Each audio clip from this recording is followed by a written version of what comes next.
আকাশে উন্নীত হতে পারি। কি না, যদি আমরা ভগবত প্রাপ্তি চাই, যদি ভগবানের পথে যেতে হয়, তবে আমাদের 3টি প্রতিজ্ঞা করতে হবে। কয়টি? 3টি প্রতিজ্ঞা।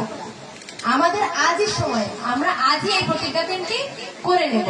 কি কি না, কোন রকম পরিস্থিতিতে আমি পিছনে হাঁটবো না, আমি ভজন করবই। দুঃখ দুর্দশা যাই আসুক, যতই বাধা আসুক, প্রাণ যাই যায়, আমি তবু হরিনাম করবই। দ্বিতীয় প্রতিজ্ঞা কি না, যতই দুঃখ আসুক ভেঙে পড়া যাবে না। যতই দারিদ্র, দুঃখ, কষ্ট, লাঞ্ছনা, বঞ্চনা যাই আসুক, আমি কখনো ভেঙে পড়বো না যে আমি হারিয়ে ফেলেছি, এসব বলে আমি ভেঙে পড়বো না। টুট মাত নেই। আর তৃতীয় প্রতিজ্ঞা কি বলছেন, কোন অবস্থাতে আমি ভুলবো না চরণ সেবা করার কথা। আমি যতই দুঃখ দারিদ্রে থাকি না কেন, আমি কখনোই ভুলবো না ভগবানের সেবা করার কথা। দৃঢ় বিশ্বাস থাকতে হবে যে গৌরাঙ্গ আমাকে কৃপা করবে, কৃপা করতেই হবে আমাকে।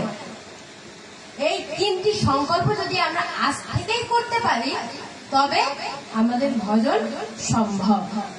সুতরাং আমরা 2 হাত তুলে এই 3টি সংকল্প করে আজকে রস আস্বাদন বিশ্রাম দিচ্ছি। যদি হরিনাম রস আস্বাদনে ভুল